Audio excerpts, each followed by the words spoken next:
Welcome to the first part or the first month of doing the garden journal, and it's not going to be a traditional junk journal. It's going to be a bit of collaging, a bit of painting, a bit of drawing, and a bit of journaling. So probably more a garden diary, I would think. So one of the first things that I'm going to need to do is obviously to get a background for my work. I have a selection here of lovely metallic watercolors. These were, I think, about £10 for all these different colors, and they really are lovely, so I'm going to use some of those. I have on hand my Pebeo gouache and also the titanium white. Not sure if I'm going to need to use those, but they're there if I do. And then I also have what I used for the cover, my Wilco chalk white, which is just a normal paint tester, so anything that you can get in a whitish color. I love this color. This is a Daler-Rowney pearlescent liquid acrylic, and this one's called Moon Violet. I thought maybe a splash of that somewhere, but I don't know if it's going to work with the colors.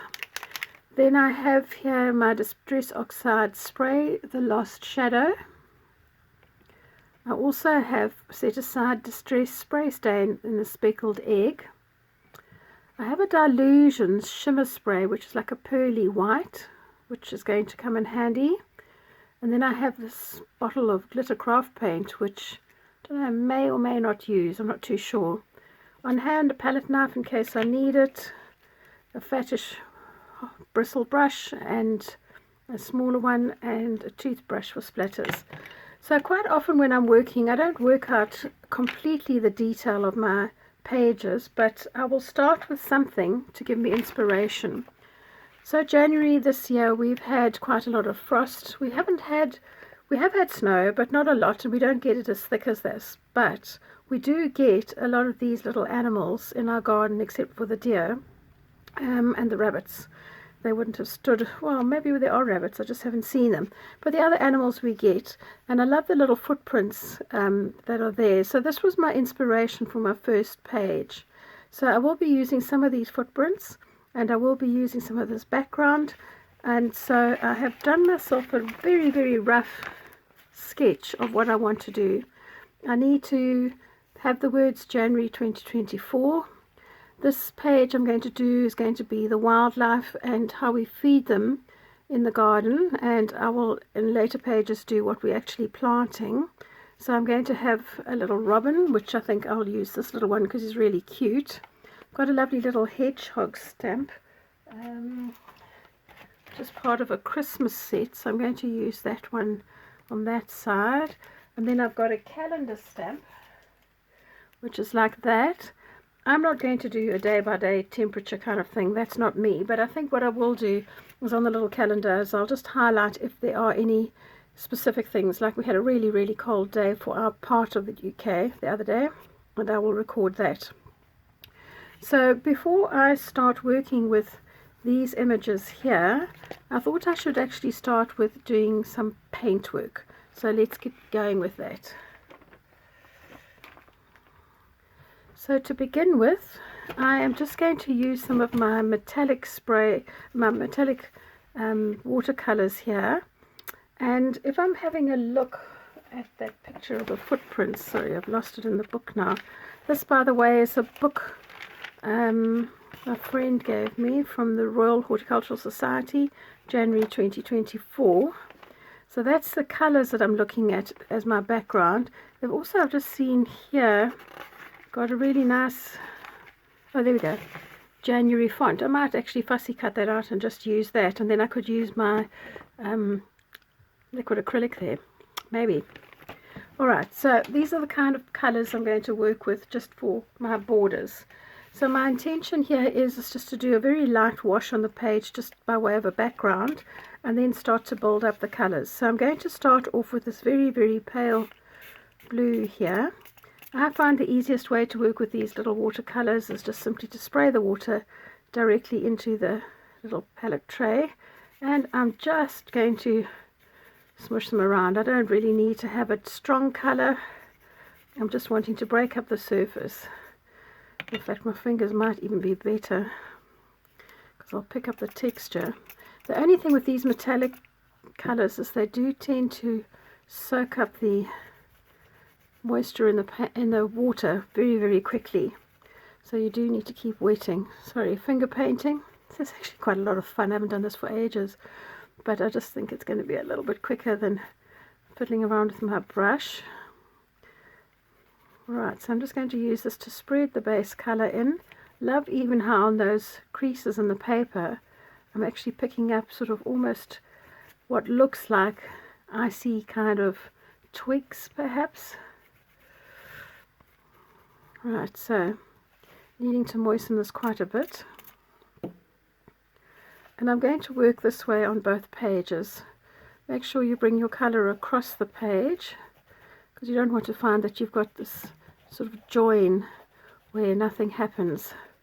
You want your work to seem seamless if it is going to be a double spread. Right.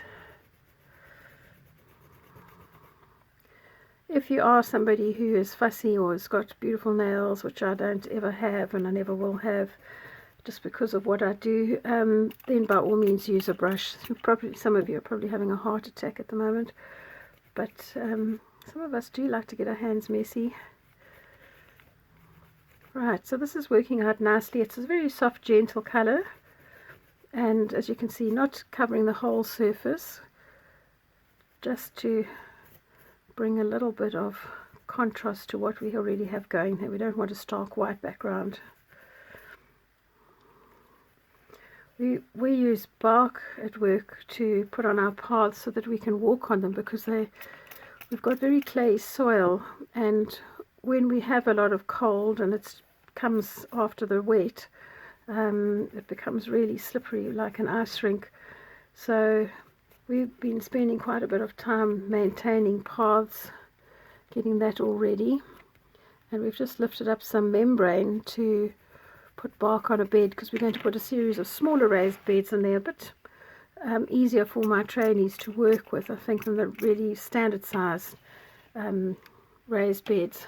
But one of my trainees is non-verbal, and she was killing herself laughing at me the other day because I was trying to lift up a brick, and the brick was frozen and it was stuck to the membrane, which was stuck to the ground. And I must say, it actually really was funny, but it was a bit of a challenge to try and lift them up. Right, so I'm just probably, for ease of work, whoa, there go my brushes. I'm just going to flip this over to the other side so I can work and you can see what I'm doing.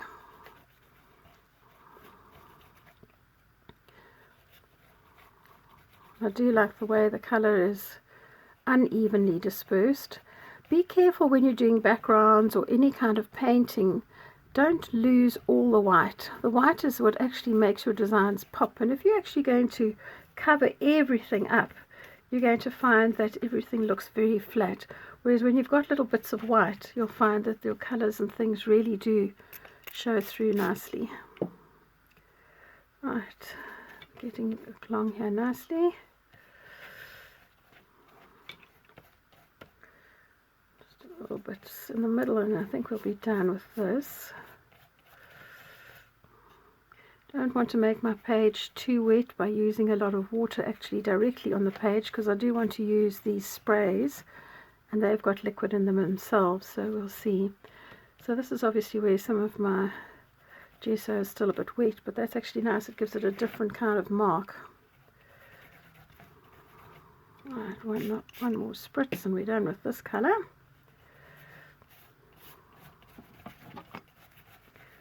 Right, so I'm going to set that aside quickly and give my blue fingers a little wipe. Now, if I'm looking again at the pictures that I'm going to be using, you'll see that that color is really nice. I could actually add in a very small amount of grey into that. So let me get out this grey watercolor here. And again, it's really nice. So I've got that darker one, a lighter one and the darker one, but I think I'm going light.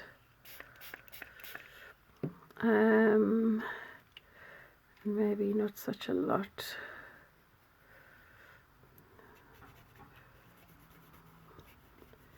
yeah, I'm going to use this sparingly because it is quite a strongish color. In fact, if you dilute it down a lot, it'll be nice, but it just, as you can see, is giving it a little bit more interest.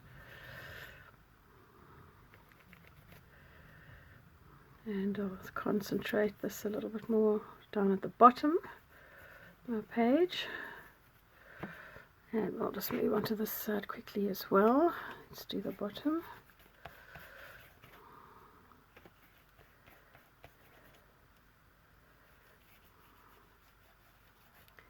There we go. We make quite a lot of bird feeders as well at this time of the year because we generally grow a lot of sunflower seeds and things, and we have a lot of wildlife that gets used to the summer food in our area. And obviously when winter comes, although there is stuff on the farm because they're still growing other crops and there's seed in the soil from things, not all birds eat the same seed, so we do like to maintain the wildlife. So we actually take some of the sunflower seeds and things, mix it with wild bird seed and make up little fat balls for the birds, which is a lovely thing to do when it's bitterly cold outside and we can't do anything else. Right, I think just a little bit over here to balance this out. Right, now I'm going to come in with my Lost Shadows spray. You need to give these oxide sprays a good shake because they've got white paint in them and they just need a spray because otherwise they settle.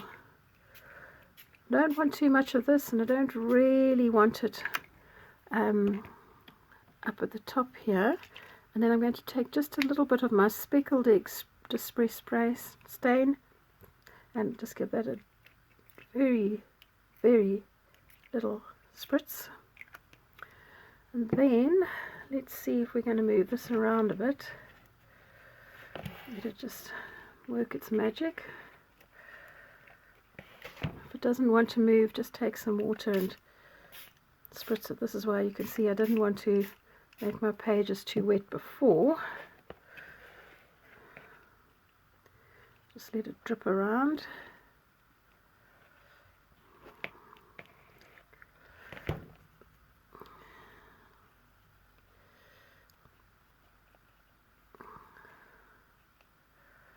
Right, so because I've got that lovely, lovely January in the purple, I think I'm going to work with some of this Moon Violet. I'm just going to take a little bit and see if I can just put a few little splatters up at the top. Don't want too many. There we go. Just a few.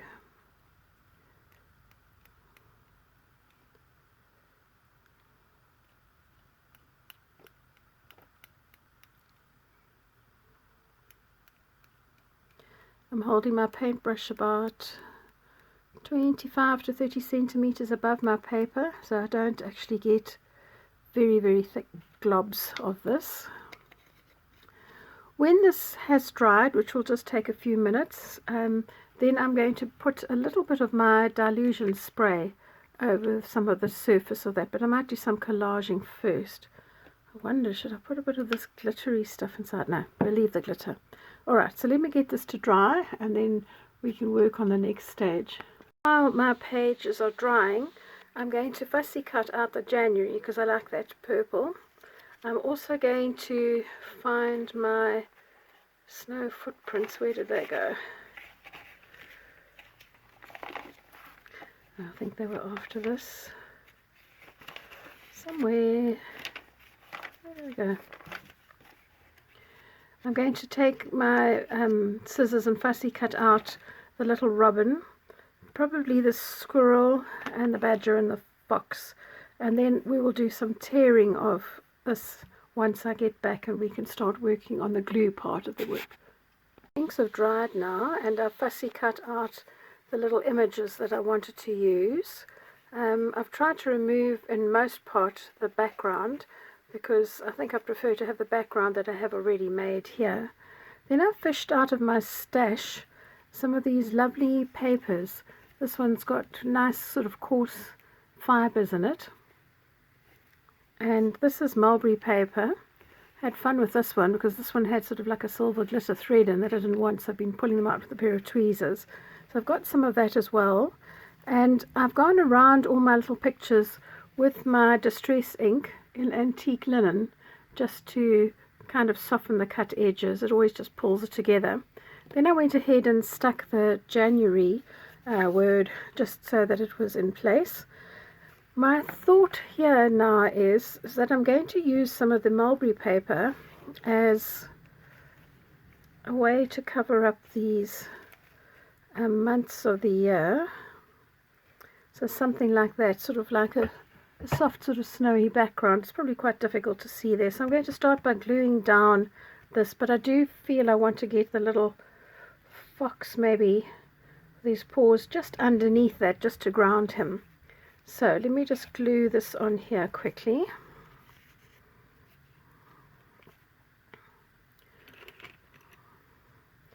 Gosh, I must say that there is just this huge wind that's picked up. I think they're calling it Storm Aisha or something. But it's really, really windy outside.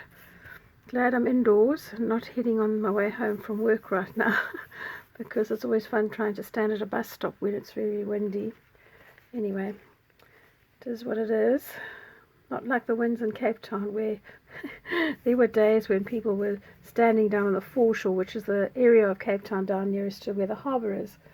And they would have to link arms, 3 or 4 people together, just to be able to stay upright and to be able to get to the other side of the road, because the winds were that strong that they would blow over a double-decker bus, never mind people trying to get across.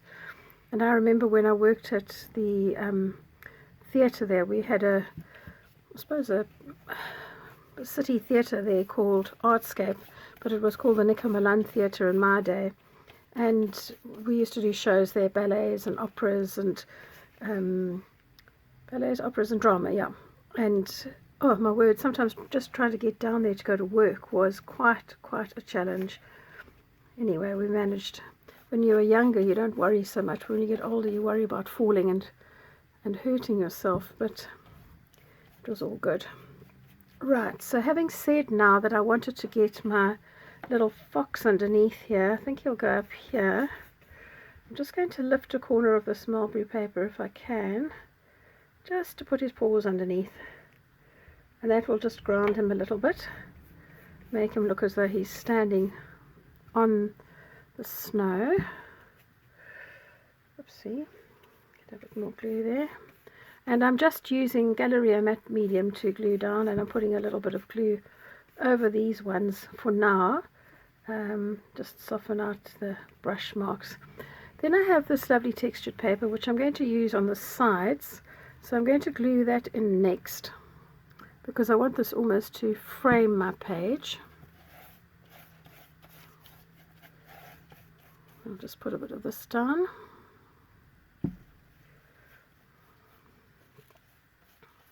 What's the weather like where you are at the moment? I'm sure some of you are basking in sunshine and thinking, what are we talking about when it's so cold? But not too cold today, actually. When I went down to church this morning, it was probably about 6 degrees, and in my mind quite pleasant actually, because we didn't have a lot of wind then. Right, so what I do like about this paper is that it has this lovely texture on the sides, and I'm quite happy to leave that as part of my page. The next one I want to do is this side, and this paper has a smooth shiny surface, obviously where it laid on the decal and the mold, and the side is the top surface. So I'm going to put the top surface facing upwards so I get that nice texture on both sides, like that. Actually, I probably need a little bit more because this paper is quite porous. There we go, that'll do me better. I'm just gluing this down as a framework. Now for this one, I want my little robin to be about here, with a little branch sticking out.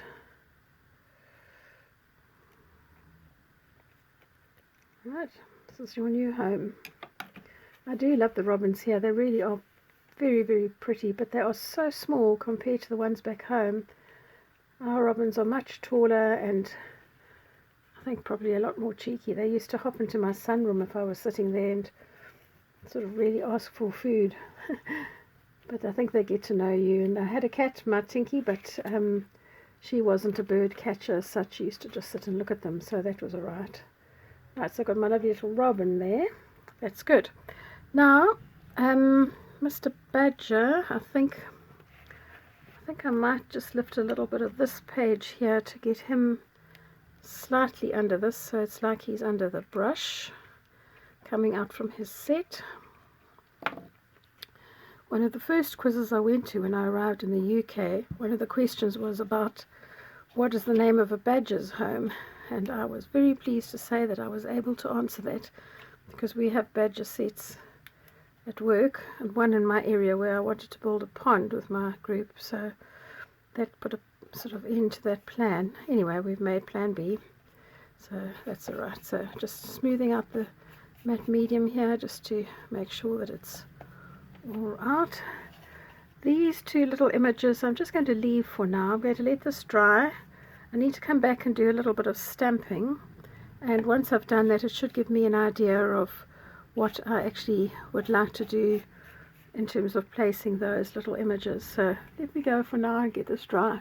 My glue is dry, and now I want to just do a little stamp with this hedgehog, and because I'm going to be using with wet mediums over it, I might have a bit of glue or something over it. I want to use my stays on in pad, oopsie, upside down, stays on jet black, because I know that this is not going to lift. If I use a distress ink pad, I always run the risk of it smudging. Right, so I don't mind if this is not going to turn out 100% perfect, because I'm going for a slightly sort of misty feel, and I think my little hedgehog is going to come about here.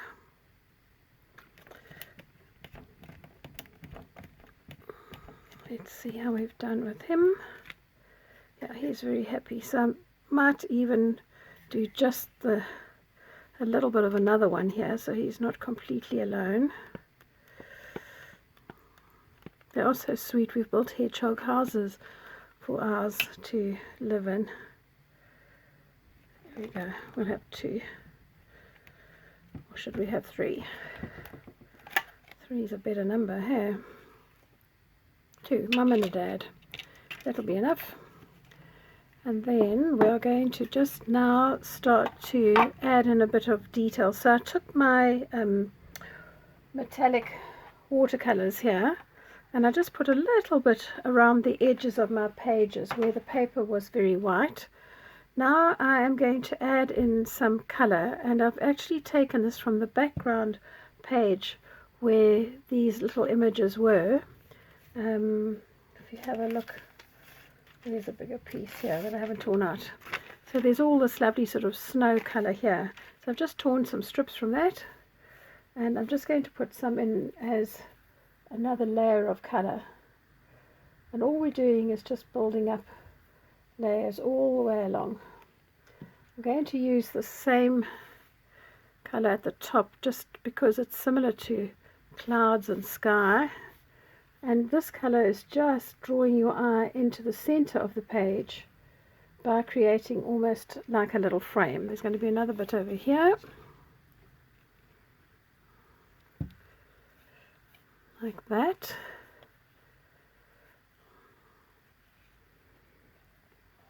Right. And I'm not unhappy if that overlaps the J. That's absolutely fine.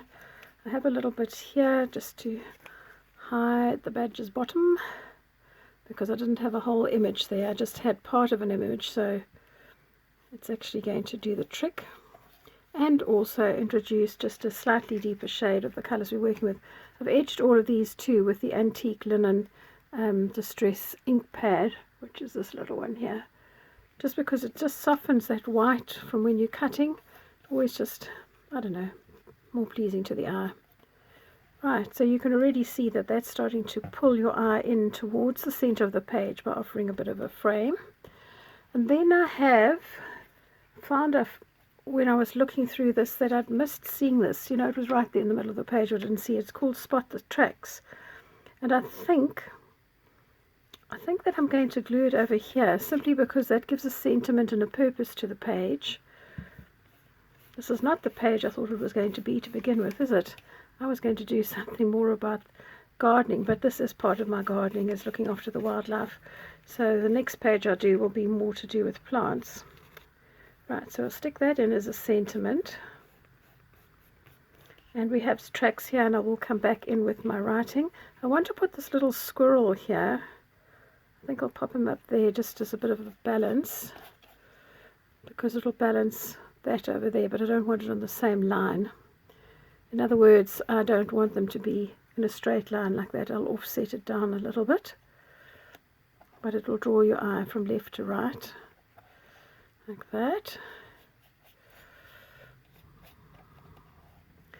And then I have one last little image with all the little birds and a feeder, and I think possibly I'll put this under January, and then I will draw in the hanging thread like that.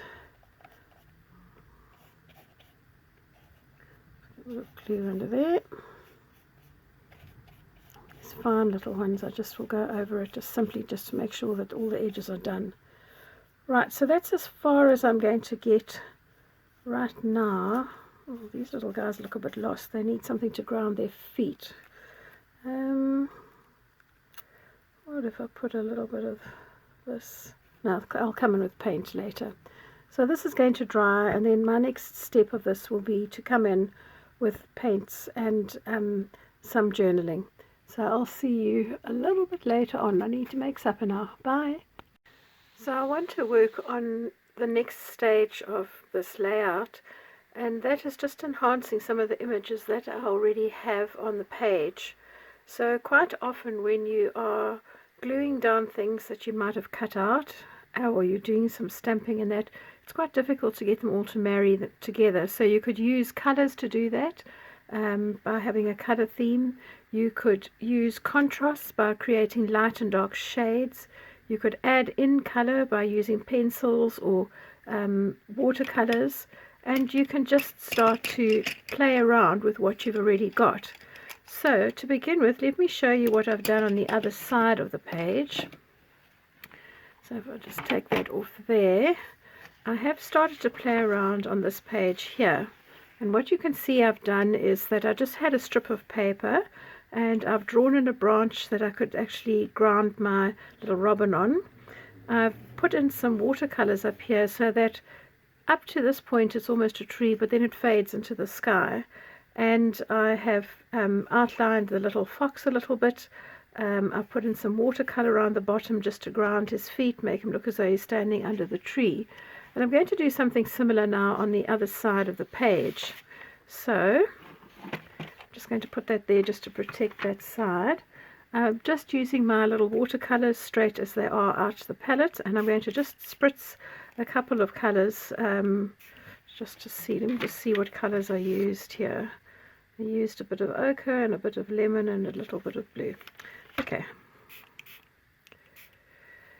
Right, so I'm going to just take my soft little watercolor brush, and I'm going to start with the ochre, and I'm just gently going to do a little bit of a wash in and around over the magazine page, but in and around the footprints, because although this is a slightly sort of wintry scene, it's not totally winter, and there is still a little bit of color in the area.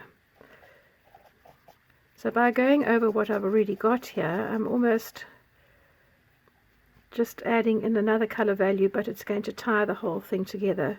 I'm going to work up as far as the little squirrel, and you can see I'm just really brushing in very, very loosely around this. Dip my brush in some water, and I'm extending the color a little bit past the page. So it's not a solid color. I'm not trying to achieve painting an image of some sort. I'm just bringing in a bit of color just to tie in the pages. I'm going to include some of the little color around the feet of where the little hedgehog is. I wonder if I did this side. I didn't do this side, so let me do this side as well. I just don't want to get paint on the other top part. So I'll put a bit of the ochre here. Ochre is quite a nice sort of earthy colour for blending in. And that just creates a little bit of interest. I've created a little bit of a stone here, so I'll just do a little bit of a wash around that. Pick up a little bit of colour. There we go. That's fine. A bit of water just to spread it around. I love watercolours, but I do know some people say, oh, they're so tricky to work with. But I think I was really fortunate in having a brilliant teacher who didn't make me afraid of them. And although people do say you can't actually change things if you've made mistakes, quite a lot of the time you actually can. It's just knowing what to do and how to go about it. Right, so I've got a little bit of the ochre in. It's very earthy for this time of the year, so I'm going to introduce a cooler yellow, which is this lemon, just to give it a slightly cooler feel, because the colours change with the seasons, and the ochre on its own is probably a little bit more of a summer colour. So just working around these footprints, a little bit over here. And just using some water just to soften any lines that I might like to have softened. There we go. And a bit more of the lemon here. And around the squirrel. Right. Extend it a little bit further up because I do want it to almost feel as if there's a tree there without there being a tree. Does that make sense? I know sometimes I talk in riddles. Let me just tell you about the week that we've had. Oh boy, have we had a week and a half. So the farm that I work on doesn't have, well, how can I say it, regular animals. They're not commercial animals like sheep or goats and things that would normally get fed up and then sold to a slaughterhouse, or perhaps if it was cattle that you would actually use the milk and stuff for dairy products. I work on a farm where we've got rare breeds animals, and so we don't have huge quantities of each animal. I mean, I'm not talking about thousands, we do have quite a lot, but we have a large variety of these different rare breed animals, and they're all quite characters. So quite near to where I work, we've got Dylan the donkey and Cookie, a little pony. And then we've got llamas, and we've got rare breeds, pigs, and we've got goats, and we've got sheep, and hedgehogs. We've actually got hedgehogs, yes we do, but in a cage. They're protected because people do come and pet them. And then we do also have things like rabbits and various other animals. But this was a week where everybody managed to bust through their fencing. Alright, so before I carry on talking, I'm just going to show you, I'm going to use this Stapler Lumicolor permanent pen. It's got quite a nice fine tip, and I'm just going to go in here to just darken up some of these images a little bit. It sometimes just adds a little bit of detail to the work that we're doing and creates a bit of contrast. In fact, I wonder if I shouldn't stick to a smaller one. Let me go to a finer one. So this is a Uniball eye needlepoint pen. I think I'm going to go with this one because it will let me do lighter marks. So I'm going to go over the pictures that I've actually stuck down, and where there are darker areas I'm just going to exaggerate them ever so slightly by using my pen just to outline some of the areas, not all of them. So that's what I'm going to be doing. Anyway, these animals, on the Monday, first of all the goats pushed through the fencing, and they managed to get into our horticultural area and started to eat the grass, which is not a problem because at this time of the year we can quite happily have some help with keeping the grass down. Tuesday, some of the pigs, now these weren't fully adult pigs, I would say they're probably about 3 years old, but so substantially sizable. They pushed through 2 lots of fencing and they got into our area, and we just planted a whole lot of onions and garlic and stuff like that, and they dug the whole lot up. And I got down to work and I thought, what on earth has happened with all this stuff that we've planted? I mean, it's just all over the place, and it was just a huge mess. And then one of the trainees that I work with said, oh, look, the pigs, the pigs. And we do have pigs quite close to our area, so I thought he was referring to those, but actually no, these pigs were the ones that were the culprits and digging up all our crops. So it was quite fun having to try and catch them, but then we had to try and secure all their fencing, so we helped the animal manager who manages all the animals on the farm try and get things sort of secured so that they can't possibly do that again, because it really is destructive. And then they got in amongst the sheep and the goats, and it was a whole thing. I'm just going to carry on using my pen just to highlight a few little edges here and there. I'm not drawing long solid lines because I find that that is just too strong, but just every now and again I'm just actually adding in just a little bit of detail just to accentuate what I already have here, make some of the darks just slightly darker. Right, I think I'm just about done there. Okay, so I'm going to come into the watercolors again, and what do I do with my brush now? Oh, here it is.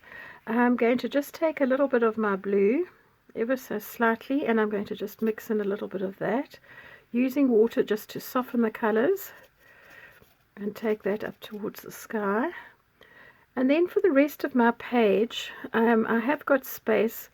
I'm not going to do a sort of a day-by-day kind of journal, but I do want to record some of the things that have happened in the month, just as a matter of record. So I am going to put down, for instance, I've already written here Storm Asha, that was on the 22nd and the 21st and 22nd, where we had this incredibly strong winds. I've written that down, and perhaps might write something about the animals that have escaped.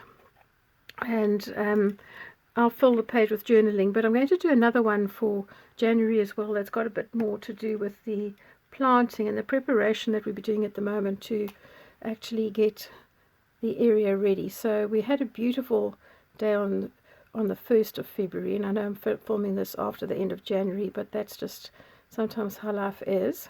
And on the 1st of February we were able to get in and mow most of the grass in our area, which was fabulous, because that means that when we do have rain, which no doubt will be coming along again soon, the water will run off the soil more easily, and also that we will have less of a height to cut in spring.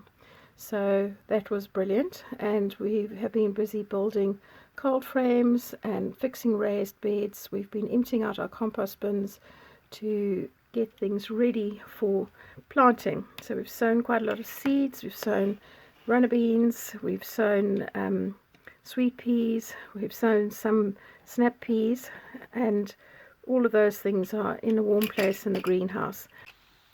So on the hedgehogs I did a slightly rusty color just as a base, and I'm now going to just go over that a little bit with the grey to tie in with what a hedgehog really looks like.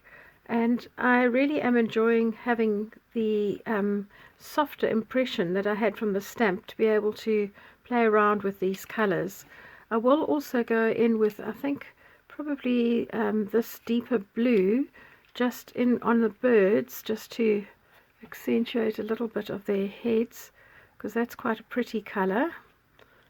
Just got 2 of those, and then I think I'm going to use some of this little bit of an acidy yellow just to sort of go over the yellow that they've already got, because that will tie up with the lemon that I've actually put in with the watercolors. Okay, so let me let this dry now, and yeah, that's a bit noisy, so I'll let it dry and I'll come back and show you what it looks like when it's all done. So I allowed my paint to dry, and then you'll see on the left that I've actually roughly drawn in some branches. So now I'm going to go in with a little bit more color just to define them. I'm going to bring a little bit of this lemony yellow up to the top, and I changed my pen here to one that does slightly bleed, and you'll see that as I'm working at the top here that the color is starting to bleed ever so slightly. I've done that deliberately because it actually just gives a shadow without having to do an awful lot of work. So I'm just literally just wetting these little branches just to fuzz them out a little bit, give them a little bit of thickness without having to draw. And then once the color has dried a little, I might just add in a highlight of the yellow. I do love some of these pens that bleed, but they're not always appropriate for what you're doing. So one of the ways to seal them, if you have worked with one and you like the effect but you still need to carry on working on your design, is just to spray your design once it's dry with artist fixative. Or if you can't afford that because it can be a bit pricey, you could actually just use some hairspray. That actually works just as well. It does go a little bit yellow in time, whereas the artist fixative doesn't, but that's okay. So you can see here where I've drawn this little knot on the tree that I'm getting quite a lot of nice bleeding, and I'm just going to allow this to continue to do its magic as we're working down the bottom of the stem. I'm not worrying that this is not a realistic image and that the tree is going through the middle of footprints and things like that. That's okay. It's an impression that you're doing for yourself. Okay, I could come a little bit here as well if I wanted to, with some of this color just to tie it up. And then I'll come in here a little bit as well. So put a little bit more yellow in just to give it a bit of highlight, because when you're painting you've always got one side that has a bit more of the shadow and the other side that is a little bit more into the light. So I'm just creating some of that as I'm working by adding in the yellow. I've taken the branches through the wording of January just so that that actually links the words up with the page and they don't just sort of seem to stand out on their own. And now I'm going in just with some water just to create some softness. If you get any thick lines that you don't like, well then by all means just go in with a little bit of paint afterwards. So because this is higher up, I'm just going to add in quite a bit more of the yellow, because that gives you your highlight color. And I'm going to wash a little bit more over the ochre at the bottom just to soften that ochre tone, and you'll see already it is making that a little bit brighter. I'm going to go in with some water, and you just play until you're happy. I must say I find watercolors really therapeutic. Okay, let's get that going. I'm going to put a little bit of the yellow down here as well.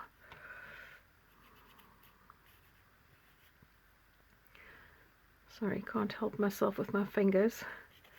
Maybe a little bit more around here. And then what I'm going to do is just to go around this where I've got spot the tracks, just with a little bit of color, because even though I inked the edge of the page, it does seem to sort of disappear a little bit, and you'll see by actually putting a little bit of color on that it's actually going to just enhance it a little bit. I have lost a word that I wrote there, but I'll just let that dry and carry on. So just take that color softly, and I think I'm just going to put a little bit of, maybe a little bit of blue in, very little, because it's quite a lot stronger than the other colors. Yellow is quite a weak color, but it is picking up the edge of the torn page here. Right, and then I'm just going to leave this. I've added in some journaling about things that have happened in January. January is not a huge month in the garden, simply because of the weather, and also because everybody's come in from Christmas and things like that. But we do still get quite a lot of work done, and I'll share some of that with you in the next page that I'm doing. Right, so just extending the color a little bit into the middle here. Watercolor is going to dry a little bit lighter, and so once it's dry, if you feel you need to adjust something, by all means just go back in again and just play until you're happy. That's what it's all about. So I hope you've enjoyed this journey with me, starting off these garden diaries, garden journal, and I will get the next one up as soon as I possibly can, time allowing. So thank you for joining me. Please consider giving this video a like if you've enjoyed it, and subscribing to my channel. Bye for now.